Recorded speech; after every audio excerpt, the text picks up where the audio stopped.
Ce dimanche, nous allons parler de comment réagir quand nous sommes dans une situation désespérée. Nous allons voir la vie d'un roi menacé par une guerre qui ne peut être que fatale, mais il va bien réagir. Mais au-delà de ce contexte qu'on voit chez ce roi de guerre, comprenons que ce passage nous donne des pistes pour réagir quand nous sommes au pied du mur dans nos vies. Qu'est-ce qu'on fait quand la situation est désespérée? Qu'est-ce qu'on fait quand il ne semble plus y avoir d'espoir? Nous verrons ce matin, et c'est une autre façon d'affirmer ceci, c'est que quand nous sommes dans l'impasse, lever les yeux vers Dieu est la seule solution. Alors je vous propose de prendre lecture en 2 Chroniques, chapitre 20, versets 1 à 30. Alors 2 Chroniques, c'est dans l'Ancien Testament. On va dire c'est dans la fin du premier tiers de la Bible. Donc je vous propose d'ouvrir 2 Chroniques.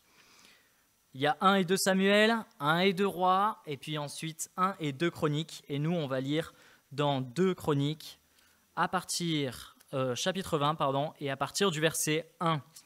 Et je vais lire dans la version Louis II. Donc je répète, 2 Chroniques, chapitre 20, à partir du verset 1.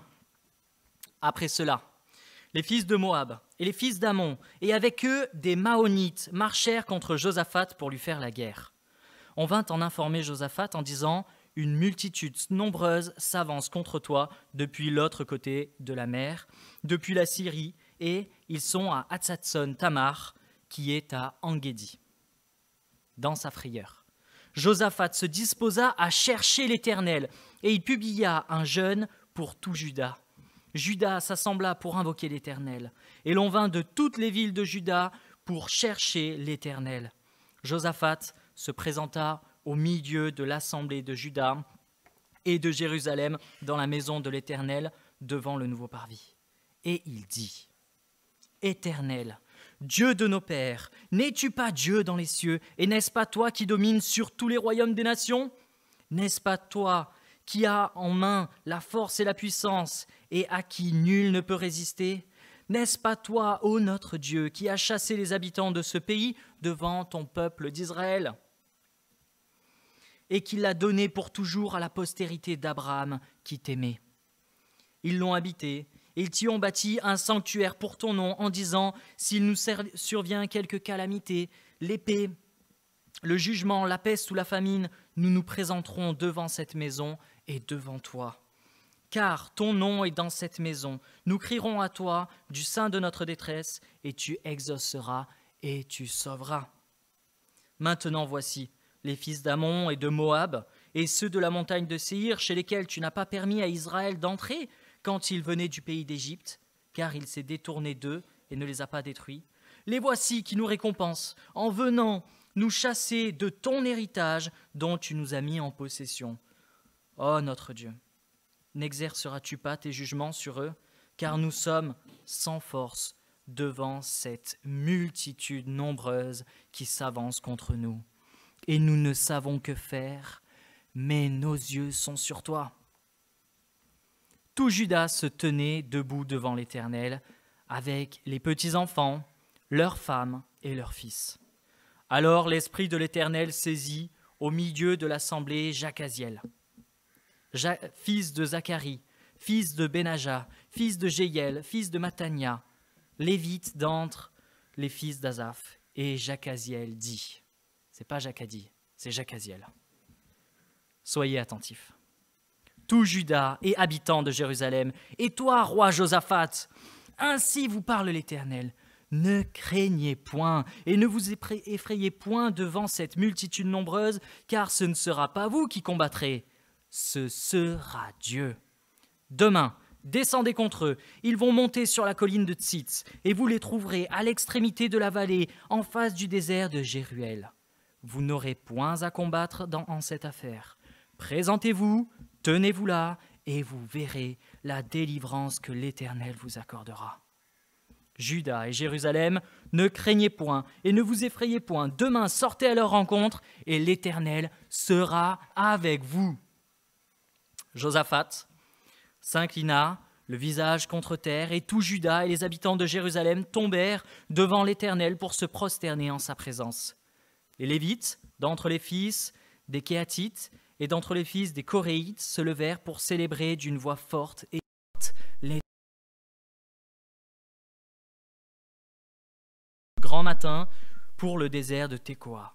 À leur départ, Josaphat se présenta et dit « Écoutez-moi, Juda et habitants de Jérusalem, confiez-vous en l'Éternel, votre Dieu, et vous serez affermis. Confiez-vous en ses prophètes, et vous réussirez. » Puis, d'accord avec le peuple, il nomma des chantres qui, revêtus d'ornements sacrés et marchant devant l'armée, célébraient l'Éternel en disant « Louez l'Éternel, car sa miséricorde durera toujours. » Au moment où l'on commençait les chants et les louanges, l'Éternel plaça une embuscade contre les fils d'Ammon et de Moab, et ceux de la montagne de Séhir, qui étaient venus contre Juda. Et ils furent battus. Les fils d'Ammon et de Moab se jetèrent sur les habitants de la montagne de Séhir pour les dévouer par interdit et les exterminer. Et quand ils en eurent fini avec les habitants de Séhir, ils cédèrent les uns les autres à se détruire. Lorsque Juda fut arrivé sur la hauteur, d'où l'on aperçoit le désert, ils regardèrent du côté de la multitude, et voici, c'étaient des cadavres étendus à terre, et personne n'avait échappé. Josaphat et son peuple allèrent prendre leurs dépouilles. Ils trouvèrent parmi les cadavres d'abondantes richesses et des objets précieux, et ils en enlevèrent tant qu'ils ne purent tout emporter. Ils mirent 3 jours au pillage du butin, car il était considérable. Le 4e jour, ils s'assemblèrent dans la vallée de Beraka, où ils bénirent l'Éternel. C'est pourquoi ils appelèrent ce lieu vallée de Beraka, nom qui lui est resté jusqu'à ce jour. Tous les hommes de Juda et de Jérusalem, ayant à leur tête Josaphat, partirent joyeux pour retourner à Jérusalem, car l'Éternel les avait remplis de joie en les délivrant de leurs ennemis. Ils entrèrent à Jérusalem et dans la maison de l'Éternel, au son des luttes, des harpes et des trompettes. La terreur de l'Éternel s'empara de tous les royaumes des autres pays lorsqu'ils apprirent que l'Éternel avait combattu les ennemis d'Israël, et le royaume de Josaphat fut tranquille, et son Dieu lui donna du repos de tous côtés. Longue lecture, mais passage génial. Alors, étant donné que ce texte nous parle de la réaction et de l'action des uns et des autres, je vous propose le plan suivant. Premièrement, on va s'intéresser à Josaphat. Et voici le titre, c'est Josaphat, le roi qui agit. Ensuite, on s'intéresse au peuple.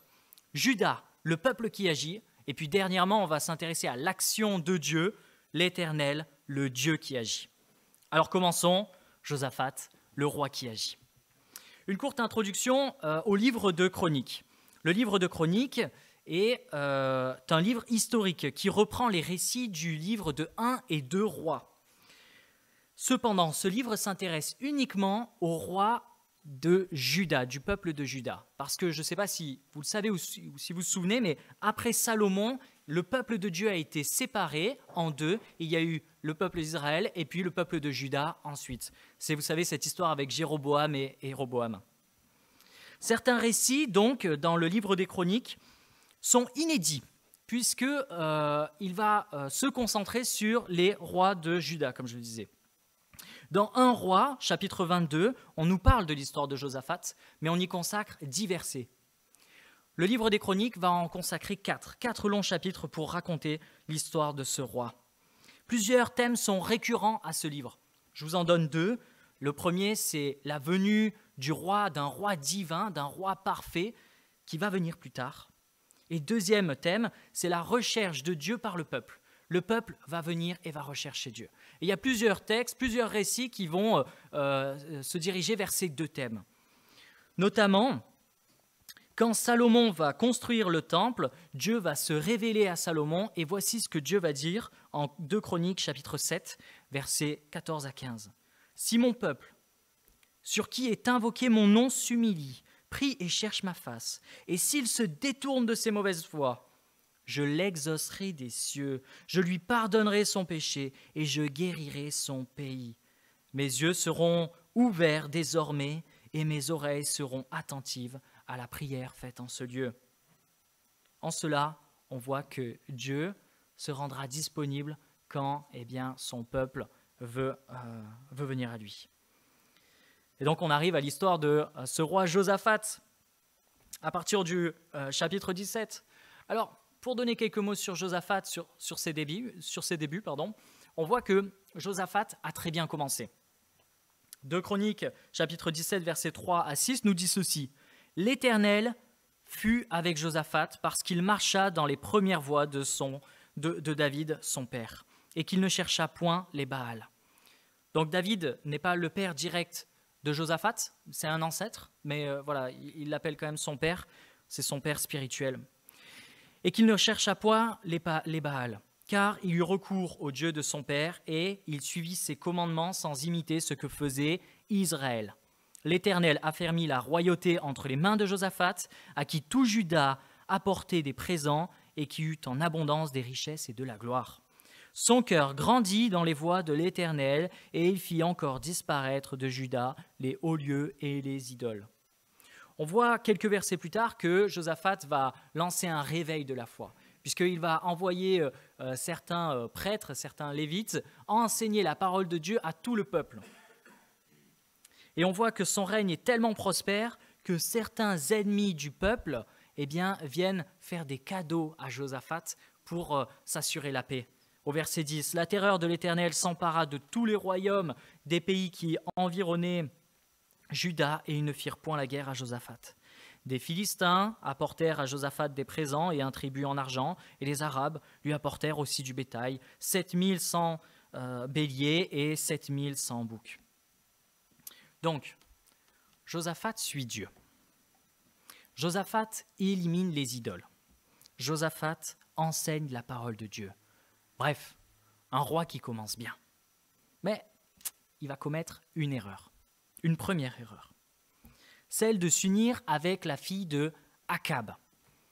Akab, pour rappel, c'est un mauvais roi. C'est un roi d'Israël au même moment, et c'est un mauvais roi. Pour rappel, Akab, c'est à ce moment-là que Élie va affronter les 450 prophètes de Baal sur le mont Carmel. Et quand Élie va remporter le concours du vrai Dieu, qu'est-ce que fait Akab? Il dit, on va éliminer sur le champ Élie. On ne va pas valider le concours du vrai Dieu. Non, on va tout de suite éliminer celui qui a prouvé que Dieu était véritablement le vrai Dieu et que Baal était du coup une idole. Donc, Akab était têtu, Akab était mauvais, Akab était dans l'erreur, et Josaphat, qui a bien commencé, s'unit avec sa fille.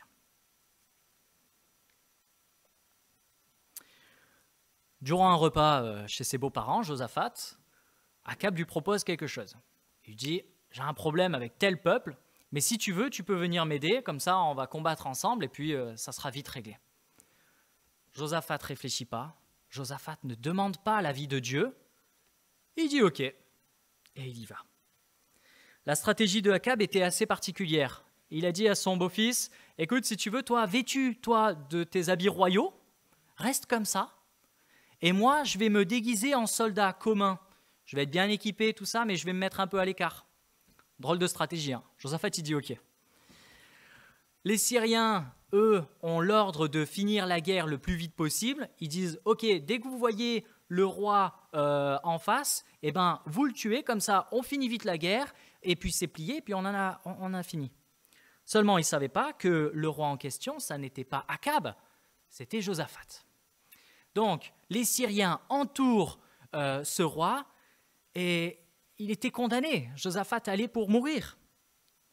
Mais ce qu'on voit dans le chapitre 18, eh bien, c'est que Josaphat crie à Dieu et Dieu va miraculeusement le délivrer de cet encerclement. Par contre, Akab, qui lui a usé la patience de Dieu, à plusieurs reprises, va perdre la vie. Un ennemi va tirer une flèche en l'air au hasard, et puis cette flèche va atterrir, comme par hasard, dans le défaut de la cuirasse du roi Akab, qui va succomber de cette plaie. Et c'est ainsi que s'achève la vie de ce mauvais roi. C'est ici aussi qu'on voit la première expérience militaire de Josaphat. Cette expérience, elle n'est pas bonne. Il a pris une décision à la va-vite, il s'est uni avec la mauvaise personne. Résultat terrible, il a failli mourir. À son retour de Jérusalem, Josaphat sera grondé par un prophète qui va lui dire « Oh, il ne fallait pas s'unir avec Akab. Je préfère te le dire au cas où tu n'as pas compris les événements. » Et c'est ainsi qu'on arrive à notre passage. Et c'est ainsi que le verset 1 nous dit « Après cela ». Donc là, on vient de comprendre ce qui s'est passé avant cela. Voici le parcours de vie de Josaphat. On vient annoncer une terrible nouvelle à Josaphat. C'est qu'il y a une coalition. La coalition des Ammonites, des Moabites et des Maonites se sont rassemblés pour avancer ensemble, attaquer Jérusalem. Et la particularité, c'est qu'ils ont fait une attaque surprise. Au lieu de passer par le nord de la mer Morte, eh bien, ils ont attaqué par le sud. Ça a été une attaque surprise. En fait, si on regarde géographiquement, donc il y a la mer Morte, Jérusalem se situe à peu près aux 3/4 de la mer Morte, au nord. Et là, on voit que les ennemis sont déjà aux 2/4, donc à la moitié de la mer Morte. Donc ça fait qu'en fait, il leur reste plus qu'1 jour et demi, 2 jours de marche avant d'arriver à Jérusalem. Quand on annonce ça à Josaphat, il sait ce que ça veut dire. Il sait que c'est terrible. Il sait que potentiellement il est fichu. Alors, est-ce qu'il va bien réagir cette fois-ci ? On peut se poser la question, qu'est-ce qu'on aurait fait à la place de Josaphat ? Qu'est-ce qu'on fait quand on est dans une situation complexe, délicate, quand on est au pied du mur, quand la vie s'oppose à nous ? On a l'impression que le monde s'oppose à nous. Qu'est-ce qu'on fait ? Eh bien, Josaphat a une bonne réaction.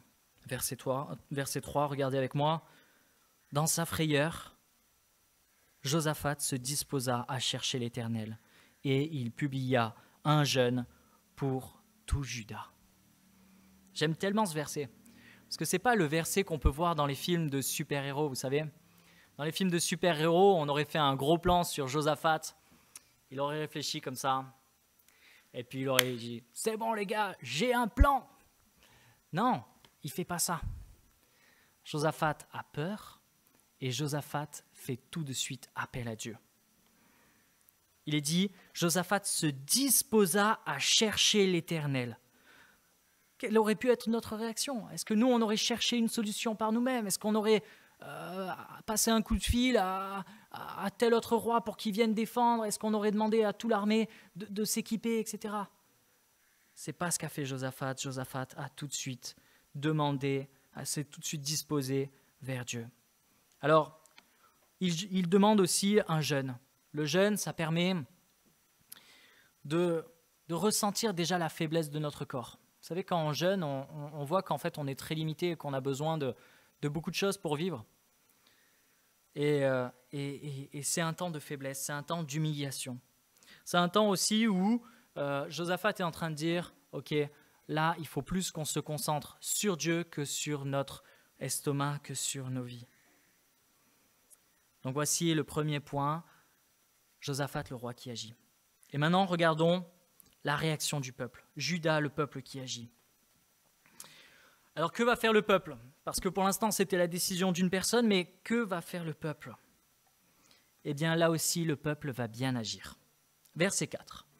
Juda s'assembla pour invoquer l'Éternel, et l'on vint de toutes les villes de Juda pour chercher l'Éternel. Josaphat se présenta au milieu de l'assemblée de Juda et de Jérusalem dans la maison de l'Éternel, devant les parvis. Effectivement, on voit encore le personnage Josaphat, mais Josaphat est perdu dans la foule du peuple, dans ce peuple qui vient ensemble pour prier Dieu. Et cette prière est très belle. On la voit du verset 6 au verset 12. Dans cette prière, on peut distinguer 3 éléments. Premièrement, c'est la glorification, verset 6. Et il dit, c'est Josaphat, « L'Éternel Dieu, Dieu de nos pères, n'es-tu pas Dieu dans les cieux? N'est-ce pas toi qui domines sur tous les royaumes des nations? N'est-ce pas toi qui as en main la force et la gloire, et à qui nul ne peut résister ?» Josaphat commence par glorifier Dieu. Il dit, voici Dieu, qui tu es, et je le comprends. Alors pourquoi commencer nos prières par glorifier Dieu ? ça nous permet de nous introduire à Dieu, à ce Dieu qui est saint et tout-puissant. Ça nous permet de nous rappeler que c'est lui le Créateur et que nous sommes ses créatures. Ça nous permet de nous rappeler que lui est puissant et qu'il est aussi sage pour agir ou ne pas agir. Pourquoi commencer nos prières par glorifier Dieu? Parce que c'est nécessaire. Ensuite, deuxième partie de cette prière, versets 7 à 9, il va rappeler les œuvres de Dieu, ses promesses, ses actions. N'est-ce pas toi, ô notre Dieu, qui as chassé les habitants de ce pays devant ton peuple d'Israël et qui l'a donné pour toujours à la postérité d'Abraham qui t'aimait? Ils l'ont habité et ils t'y ont bâti un sanctuaire pour ton nom en disant « S'il nous survient quelque calamité, l'épée, le jugement, la peste ou la famine, nous nous présenterons devant cette maison et devant toi, car ton nom est dans cette maison. Nous crierons à toi du sein de notre détresse et tu exauceras et tu sauveras. » Et là, c'est en rappel à ce que Dieu a dit à Salomon quand le temple a été construit, c'est que si le peuple cherche Dieu, Dieu répondra. Nous pouvons là aussi dans nos prières rappeler l'œuvre de Dieu, rappeler ses promesses et nous cacher derrière. Dieu, je sais qu'en toi j'ai cette assurance, je sais que tu es mon libérateur. On peut se cacher derrière ce que Dieu affirme déjà, ce que Dieu nous a déjà affirmé. Et puis dernièrement, la demande, verset 10 au verset 12. « Maintenant voici les fils d'Ammon et de Moab et ceux de la montagne de Séhir chez lesquels tu n'as pas permis à Israël d'entrer quand il venait du pays d'Égypte, car il s'est détourné d'eux et ne les a pas détruits. Les voici qui nous récompensent en venant nous chasser de ton héritage, dont tu nous as mis en possession. Ô notre Dieu, n'exerceras-tu pas tes jugements sur eux, car nous sommes sans force devant cette multitude nombreuse qui s'avance contre toi, et nous ne savons que faire, mais nos yeux sont sur toi. » Alors nos demandes ne sont pas toujours bonnes, nos demandes ne sont pas toujours justes, mais quand nous avons des demandes sur la parole de Dieu, nous pouvons les affirmer avec confiance. Là, Josaphat pouvait demander avec confiance la justice et la protection. Et j'aime cette fin de verset, la fin du verset 12, où il dit que lui, il s'humilie, il ne peut rien faire par ses propres forces, mais il faut que Dieu intervienne. Et c'est sur Dieu qu'il a ses regards. Verset 13 encore, on voit la suite de cette prière, que ça n'est pas Josaphat seul, mais c'est tout le peuple. Tout Juda se tenait debout devant l'Éternel avec leurs petits-enfants et leurs femmes et leurs fils. Voici la demande du peuple. Et on peut voir déjà la réponse de Dieu dans ce passage. Dieu va répondre en envoyant un message, un prophète à Jacaziel. Il va remplir de l'esprit Jacaziel et Jacaziel va pouvoir annoncer ce qui va se passer. Verset 15. « Soyez attentifs, tout Juda et habitants de Jérusalem, et toi, roi Josaphat. Ainsi nous parlait l'Éternel. Ne craignez point, ne vous effrayez point devant cette multitude nombreuse, car ce ne sera pas vous qui combattrez, ce sera Dieu. » Dieu va commencer par rassurer son peuple. Dieu va commencer par les encourager et leur dire « Vous inquiétez pas, ce ne sera pas votre combat, ça sera le mien, celui de Dieu. » Ça est une chose de demander à Dieu son secours. C'en est une autre de l'écouter. Ça peut sembler évident, mais demander à Dieu quelque chose est une première partie, lui obéir en est une seconde. Les deux ne sont pas forcément évidents.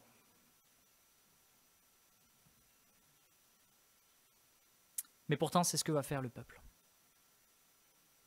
Comment est-ce que nous vivons ces temps d'incertitude? Est-ce que nous arrivons à demander à Dieu? Est-ce que nous arrivons à nous tourner vers lui pour essayer de comprendre sa volonté?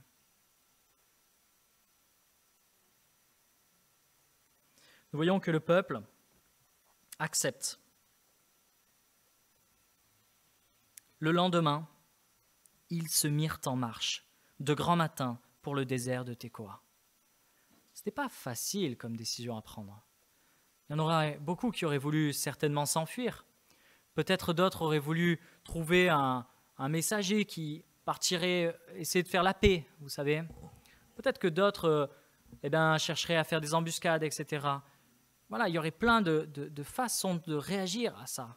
Mais eux décident en peuple, en communauté comme ça, de faire confiance. Ils se mirent donc en marche de grand matin pour le désert de Tekoa. Et verset 21, il y a aussi une autre preuve de foi et de confiance qu'a le peuple, c'est qu'ils vont prendre une décision qui militairement est très discutable. Puis d'accord avec le peuple, Josaphat nomma des chantres qui, revêtus d'ornements sacrés et marchant devant l'Éternel, célébraient l'Éternel et disaient « Louez l'Éternel, car sa miséricorde durera toujours ». Envoyer les musiciens en première ligne de chants de bataille, c'est une stratégie, comme je vous disais, discutable. Mais l'idée, c'était quoi derrière? C'était de dire « Non, Dieu nous a dit que ce n'était pas nous qui allons combattre. Envoyons les musiciens. Envoyons les musiciens, ceux qui savent chanter un peu mieux que les autres, devant. Ceux qui jouent de la guitare, devant. » Ça me rappelle, vous savez, cette histoire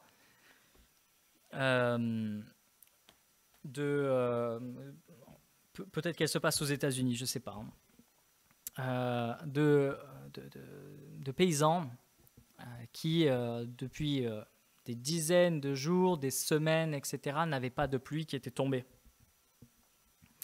Et du coup, étant donné qu'il y avait beaucoup de paysans dans cette église, le pasteur propose une chose. Il dit, si vous voulez, on va faire une réunion de prière pour prier Dieu pour qu'il nous envoie la pluie. Et l'église s'est rassemblée. Mais dans cette église, il y avait une personne qui avait un peu plus de foi que tous les autres. Puisqu'il y avait dans cette église une petite fille qui est venue avec un parapluie.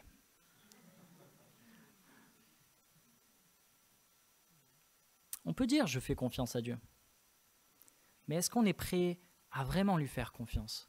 À se dire « ok, j'aurai pas de plan B, j'aurai pas de plan C, j'ai qu'un seul plan, c'est celui de faire confiance à Dieu ». C'est ce qu'a fait Josaphat, c'est ce qu'a fait le peuple. Alors voyons maintenant le troisième point, l'Éternel, le Dieu qui agit. Évidemment, Dieu est ici, présent dans tout ce récit. Tout d'abord, il a préparé Josaphat, il a préparé son peuple, etc. Mais on voit qu'il commence à intervenir en encourageant au travers de Jacaziel. Mais ensuite, on voit l'intervention de Dieu particulière par la guerre qui n'a pas eu lieu. Alors moi, quand j'ai commencé à lire ce texte, je me suis dit, ok, il manque un bout, j'ai pas tout compris, je vais regarder justement dans 1 Roi, si c'est un peu plus clair, etc. 1 Roi ne parlait pas de cette guerre, etc. Donc, j'ai dû relire, et je vous propose de relire, parce qu'on a l'impression que dans cette bataille, il manque un épisode. Verset 22. Au moment où l'on commençait les chants et les louanges, l'Éternel plaça une embuscade contre les fils d'Ammon et de Moab, et ceux de la montagne de Séhir qui étaient venus contre Juda. Et ils furent battus. Les fils d'Ammon et de Moab se jetèrent sur les habitants de la montagne de Séhir pour les dévouer par interdit et les exterminer. Et quand ils en eurent fini avec les habitants de Séhir, ils cédèrent les uns les autres à se détruire. Quoi? Récapitulons.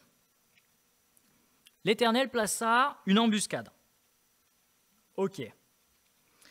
Les fils d'Ammon et de Moab se jetèrent sur les habitants de la montagne de Séhir pour les dévouer par interdit et les exterminer. Si, ok. Et quand ils eurent fini avec les habitants de Séhir, ils cédèrent les uns les autres à se détruire. Toujours rien compris. Ce que nous dit ce texte, c'est qu'ils ne se sont visiblement pas entendus et ils se sont autodétruits. Ce peuple qui était venu par surprise pour attaquer Juda se sont battus entre eux. Alors on ne sait pas exactement ce qui s'est passé. Est-ce que c'est Dieu qui a envoyé des anges en embuscade et qui a détruit ce peuple? Est-ce que c'est par erreur? Vous savez, il y avait une partie qui était en embuscade. Le principe d'être en embuscade, c'est d'être caché. Ils ont vu un peuple passer. En fait, c'était leurs amis, les Ammonites et les Moabites. Ils les ont flanqués en disant c'est eux, le peuple de Juda. Et puis finalement, comme ils se sont retournés, les Moabites et les Ammonites, ils se sont dit « Ah, mais en fait, ils nous trahissent ». Et puis du coup, ils se sont tous tapés dessus. Et puis ensuite, ces deux peuples qui restaient, les Ammonites et les Moabites, eh ben, ils se sont dit « Ah, c'est toi qui les as invités, t'aurais pas dû ». Et puis ils se sont tapés dessus jusqu'au dernier. Est-ce que ce serait ça? Une erreur commise et puis finalement, ils se seraient tous tués? Est-ce que ce serait un esprit de confusion? Et Dieu a plusieurs fois utilisé cette façon de faire en donnant une confusion aux ennemis de son peuple. C'est ce qu'on voit notamment avec Gédéon. Il y a une autre histoire où quand Saül combat les Philistins s'attaquent les uns contre les autres. Il y a aussi un texte en Ézéchiel où Dieu prévient que si le peuple de Gog attaque son peuple, Dieu retournera l'épée l'un contre l'autre. Et c'est aussi ce même principe qui est donné dans Zacharie 14:13. On ne sait pas ce qui s'est passé. Mais ce qu'on peut dire avec certitude, c'est que c'est Dieu qui a dirigé le combat et qui a dirigé son issue. Si on revient au verset 16 et au verset 17, si je relis que ces passages qui nous intéressent, « Car ce ne sera pas vous qui combattrez, ce sera Dieu. Vous n'aurez pas à combattre dans cette affaire. Présentez-vous là, tenez-vous là, et vous verrez la délivrance que Dieu vous accordera. » Dieu avait dit qu'il agirait. Dieu a agi. C'est un texte spectaculaire, miraculeux. C'est fou qu'on en entende si peu parler dans le livre de 1 Roi, mais ça montre bien qu'il s'est passé des choses miraculeuses avec le peuple de Dieu et tout ne nous a pas été révélé. Mais ce peuple pouvait être convaincu que Dieu était Dieu puisque il voyait au fur et à mesure Dieu intervenir, au fur et à mesure des générations. Alors ce texte nous donne un autre élément qui est assez drôle, c'est le pillage. Quand il voit que l'armée est complètement défaite, il voit qu'il y a beaucoup de biens sur les ennemis. Alors pourquoi donner ce détail-là? J'ai l'impression que c'est pour faire écho au chapitre 17, vous savez, où il y avait même des peuples ennemis qui venaient donner de l'argent et des cadeaux à Josaphat. Là, l'ennemi a été humilié et au final, les cadeaux qu'ils auraient dû donner dans le passé, ils les donnent à leurs dépens. C'est quand même assez bizarre de partir à la guerre en étant autant les poches remplies, quoi. Moi, si je devais partir, je laisserais tout à ma famille, parce que comme ça, si je meurs, c'est pas l'ennemi qui en profite, quoi. Eux, ils ont fait l'inverse. Donc ça profite au peuple de Dieu. Je n'ai pas vu d'autres commentateurs expliquer ça comme ça, mais ça pourrait être une piste. Et puis ensuite, la fin de notre passage qui nous dit que la gloire de Dieu est restaurée, verset 29. La terreur de l'Éternel s'empara de tous les royaumes et des autres pays lorsqu'ils apprirent que l'Éternel avait combattu contre les ennemis d'Israël. Et le royaume de Josaphat fut tranquille, et son Dieu lui donna du repos de tous côtés. Vous voyez, donc on arrive d'un moment où le peuple est en danger, un peuple qui s'éloigne de Dieu, à finalement un peuple qui est avec Dieu et qui a une démonstration particulière de l'œuvre de Dieu. Alors imaginons dans un monde idéal et dans un monde actuel. Et je donnerai ces deux éléments pour conclure. Dans un monde idéal, on aurait observé la même scène avec le président ukrainien. Imaginez qu'au matin de l'invasion russe, Zelensky ordonne à son peuple de jeûner et de se rassembler pour prier Dieu. Vous savez, les Ukrainiens sont quand même à 82%, je l'ai lu, j'ai découvert ça cette semaine, 82% sont chrétiens orthodoxes. Alors nous, occidentaux, on peut regarder d'un drôle d'œil les orthodoxes, mais certains reconnaissent chez les orthodoxes une foi sincère et très proche même de l'Église primitive. On aurait pu aspirer ça, hein. 82% de la population, c'est quand même beaucoup. Hein. Et on aurait pu peut-être, dans ce monde idéal, voir l'intervention de Dieu. Et grâce aux réseaux sociaux et nouveaux moyens de communication, ce ne serait pas seulement l'armée russe, mais le monde entier qui aurait compris et su que Dieu est tout-puissant et qu'il peut intervenir. Ça aurait été dans un monde idéal. Mais ce n'est pas ce qui s'est passé. Alors, comment réagir dans tout ça? Notre rôle, nous, en tant que chrétiens, c'est d'être des artisans de paix et de prier pour ces personnes. Nous pouvons prier pour le peuple ukrainien, qu'il y ait des bonnes décisions qui soient prises. Nous pouvons prier pour, je l'espère, ces frères et sœurs qui subissent cette guerre, qu'ils puissent entendre la voix de Dieu, les ordonner de se tourner vers lui. Enfin, pour finir, j'aimerais donner un dernier mot. C'est que, en fait, on voit la grâce de Dieu dans ce passage. On voit la grâce de Dieu et l'œuvre de Dieu d'un point de vue salvateur, puisque, comme nous l'avons vu, ce n'est pas le peuple qui a dû se battre, c'est Dieu lui-même qui s'est battu. Vous savez, le combat le plus important de l'humanité, ça n'est pas un ennemi, ça n'est pas un homme, ça n'est pas une idéologie. Le plus grand combat de l'homme, c'est le péché. Et c'est un combat qui ne peut être gagné. C'est un combat fatal. C'est un combat contre lequel nous sommes tous tombés et où il n'y avait pas de victoire possible. Heureusement que Dieu est venu pour combattre à notre place. Ainsi, nous n'avons pas, nous, à nous préparer à ce combat. Nous avons eu seulement à avancer dans la grâce de Dieu. Dieu a invité son peuple à avancer dans cette vallée et de constater sa libération. Eh bien, nous aussi, nous sommes encouragés à avancer dans la vallée de la délivrance de Dieu et de constater qu'il nous libère. Alors, qui est ce fameux roi parfait qui prend que des bonnes décisions? Eh bien, c'est Christ. Christ qui est venu mourir sur la croix pour nos péchés. Christ qui est venu pour accomplir ce que nous ne pouvions pas faire.